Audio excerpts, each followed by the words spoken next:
Welcome to Talking Europe. Well, as the battle for Mosul entered its second week, representatives from NATO countries in the anti-ISIS or Daesh coalition met for talks here in Paris. Among the ministers gathered our guest today, German Defence Minister Ursula von der Leyen. Ms. von der Leyen, welcome to the show. Let's perhaps start then this show indeed with the situation in Iraq. A lot of people saying it's the last real stronghold in an urban area that Daesh has in Iraq. Can this group be beaten? How is it progressing? The progress is rapid, and it's a good progress. We should not forget 3 years ago, Daesh took over Mosul and slaughtered the Yazidis. And now 3 years later, they have almost lost all their territory in Iraq. They will be defeated in Mosul. It's a question of time. But we should not forget, this is a physical defeat. The ideological, mainly the virtual Daesh is still there, still very active on the internet and cyberspace, so the fight will go on. Indeed, on cyberspace, one wonders how we even manage to address such a vast network of threats, if you like, and also even on the physical level. I mean, where might these Daesh or ISIS fighters go to from Mosul? We imagine they're now fleeing, perhaps back towards Syria, into Libya, some are saying. Well, one point is our strategy was the right one in Iraq. That is a double strategy to enable the local troops, the Peshmerga and the Iraq security forces, and to support them. Certainly, the Daesh fighters will perhaps go to Raqqa, to Syria, which is the next point to really take over. But there will be foreign fighters coming home to their home countries, and this is a danger, a threat we have really to be aware of. Therefore, Daesh will try to hurt us in the middle of our home countries, and this is something we have to prepare for. And this is something, indeed, we've seen in Europe in the last year and a half. Are these foreign fighters coming back, and notably attacks in France? Has the EU moved on that since in the last year? It definitely has, because there is a saying, you only can beat a network by a network. And we really understood in Europe that communication and information within Europe about foreign fighters and potential terrorists has to be way better. We improved dramatically. This shows that now and then we're picking up terrorists before they are able to commit a crime and to attack. So the information is going around Europe and beyond Europe, but still the threat is high. And just before we move on completely from the situation in Iraq, a lot of people are saying now that there's this common enemy, if you like, in Daesh. It's bringing national and regional groups in Iraq together. Some fearing that after the Battle of Mosul, we could actually be left with a fragile situation on the Iraqi side of things. Right. How do you analyse it? There are two dangers. The first one is the moment we have defeated Daesh in Mosul, the day after the victory, stabilization has to come in. Stabilization means people have to see that it makes a difference whether there is Daesh in the city or they are free. Means electricity, water, housing, medical aid, immediately. We have been good in Iraq on that when Ramadi was taken back, or Tikrit, for example, and it has to go on Mosul. The second danger is, as you just said, that when the common enemy Daesh is gone, the different forces, Shia, Sunni, Kurds in Iraq may break apart. And therefore the coalition is very much working with Iraq that unity, stability is crucial for them. And of course we will stand at the side of Iraq what stabilization is concerned, what reconstruction is concerned, what economic development, political assistance is concerned. But it comes to a price. It is better to have unity. Of course, and again, the unity not just within Iraq as well, but also the position of Turkey, which is a delicate one within Iraq. There's that situation of the presence of Kurds in the area. How is that playing out? Is there movement on that level as well between Turkey and Iraq? Well, Turkey is not only a member of NATO, but Turkey is also a member of the coalition against Daesh. And the coalition against Daesh has rules, and they promised, it was good to hear that at the reunion, they promised to abide to the rules, which is, for example, to respect sovereignty. states we're in, like Iraq. So this is crucial for us. Indeed, you're very important, as you say, NATO ally Turkey, and also an ally to the EU in other ways, looking at that refugee crisis. Yet, you can maybe bring us up to date on that story with German troops that German MPs didn't have access to. Turkey blocked that access. Has that developed further? There was a lot of anger between both countries, but this has been put aside. The problem is solved. So German members of parliament have access to Incirlik, to the German troops. And this is good because from Incirlik our tornadoes are flying into Syria, the AWACS are flying into Syria. So we need Incirlik, and this is good for all sides. Yes. Okay. Well, before we move on, let's take a brief look at what else came out of that meeting of defence ministers here in Paris during the week.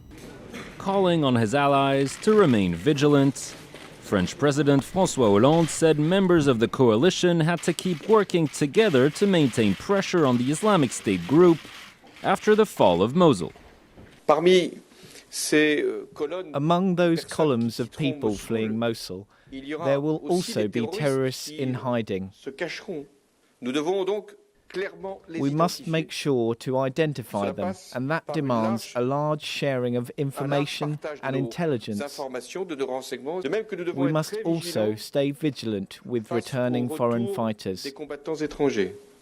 Another key element to defeating the Islamic State organization will be the battle for Raqqa, the group's de facto capital in Syria, where some of its fighters could retreat if Mosul falls. U.S. Defense Secretary Ashton Carter said preparations to retake the city were already underway, yet both he and UK Defence Minister Michael Fallon underlined the importance of only allowing local troops to enter Raqqa. Raqqa is an Arab city. That's the first thing I think we have to understand, and it has to be liberated by a force that is essentially Arab, that has a substantial Arab element to it. Otherwise, the liberation is not going to be welcomed by the people of Raqqa. We are to commence the isolation of Raqqa. As we meet here, we're helping to generate the local forces that will do so. This is one of our campaign plan's core objectives, destroying ISIL's parent tumor in Iraq and Syria. The Islamic State organization's defeat in Mosul would be an important victory for the coalition, but not one to end the war. The group has been bracing for a loss of territory and has called on its fighters to retreat into the desert and prepare a comeback if the city falls.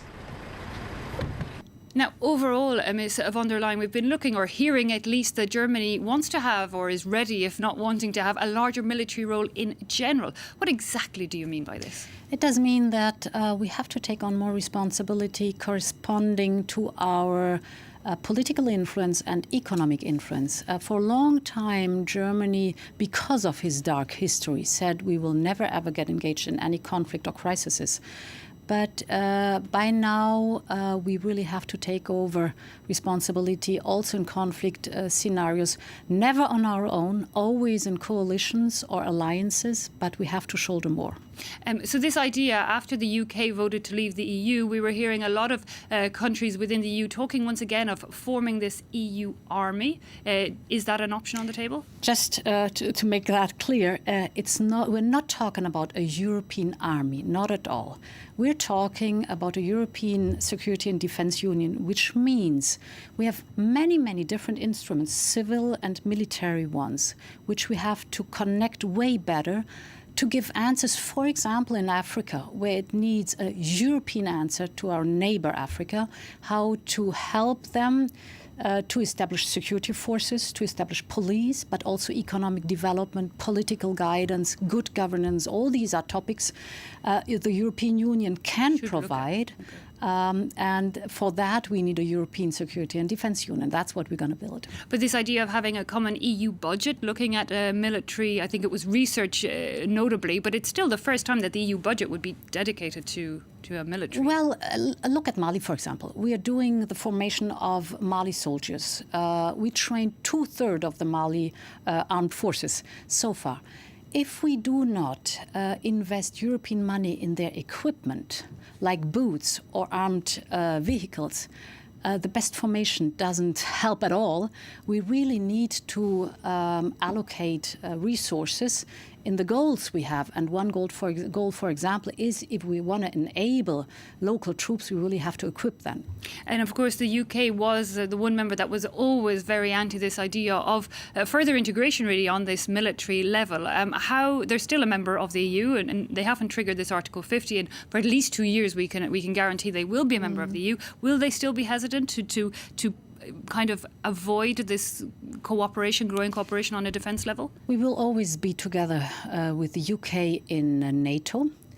And a strong Europe is a positive for NATO too. That's what I keep telling my British friends. There are so many threats and challenges out there. We really need all our forces. We need a strong NATO, of course, but we also need a strong European Union, as I just pointed out. And therefore, we really hope and think that the Brits will be fair with us, as we will be fair with them when they leave the European Union. They are the ones who taught us how fair play goes. It's maybe a naive question, but then this closer cooperation, it would have a headquarters, it would have a staff. How exactly would it be structured? What might be a good option? We are thinking, for example, about a European Medical Command, because if you have a crisis like Ebola, you immediately need medical services, and you don't want to wait for months to assemble them in the European Union. Or, for example, a European logistic hub, because everyone needs transportation and logistics behind it. And yes, when I was talking about these different military or civil instruments we have, you need a planning facility so that the whole thing is coherent and we have sustainability in the actions we are doing, for example, in Africa. I do not see NATO in Africa, but I see a strong European Union in Africa. That is necessary. And the outcome of the US elections, do you think that's having any impact on how the EU is thinking about their future in terms of defence, or just the US role in general? Whatever the outcome is, Europe has to get its act together and to take more responsibility on its shoulder. So this is clear. And now another thing I read was that the German army is helping train Syrians rebuild their homeland, and this is something I believe really comes from the Ministry of Defence. What exactly does it involve? And I mean, when we look at Syria today, it looks far from at the stage of being ready to rebuild. Yes, as you know, we do have many Syrian refugees in Germany, and I was asking myself, what can we, the armed forces, contribute to help the Syrian refugees? And therefore we started a project to say we take in only Syrian refugees. We train them with medical services, first aid, for example, or handicraft, or technology, or construction, for example. All things they might need if one day we have a more peaceful situation in Syria and they want to rebuild their country. Of course, at the moment being, this is far from being reality. But what they learn with the armed forces is always useful, so they can proceed, and we contribute to integration of Syrian refugees. But when we look at the conflict in Syria at the moment, you know, it's been rumbling on for so long, and when you look at it internationally, it does look like the EU is absolutely not present in this situation at all. You know, we see the US Secretary of State John Kerry meeting with his Russian counterpart in Geneva. Then he comes to debrief Europeans in London. Why is the EU so absent? Single and a lot of the European member states are present in the coalition against Daesh. But your example is a typical example for a lack of one European voice. And that's the reason why we started the German-French initiative for European Security and Defence Union, so that you have one strong European voice in conflicts. And is there a will for that, do you think, on an EU level? Yes. The last year taught us, specifically the last year taught us that if we want to solve the challenges that come to Europe, nobody will help us. We have to solve our problems on our own. And nobody, no country in Europe is able to solve the problems on its own. But 28 together, or 27 after the Brexit together, will be able to be relevant in solving those problems. And therefore we have really to cooperate more intensively. Yeah, you feel confident that that cooperation can come together? I'm sure, because the European people expect us. If there's one question you have a vast majority, it's should Europe get more inclusive or more stronger on European defense? And there's a huge number a majority who says yes. It's definitely a question that's been coming up and dimming down again in the EU's history. Very finally, Ms. von der Leyen, now you are a doctor, a trained doctor. You worked as a gynecologist. You're also the mother of 7. You've been a minister for many years, Germany's first female Minister of Defence. What's next? I mean, what would, there's a lot of people saying you'd be an ideal candidate for Chancellor. Does that appeal? No. I started a lot of reforms in the armed forces. This is fascinating to lead such a huge organization, and I want to proceed on that. Yeah, you've got more plans ready for the years ahead in the Defence Ministry? Definitely. OK, well, thank you so much for your time, Ms. von der Leyen. Thanks so much. Thanks also to you for having watched this edition of Talking Europe.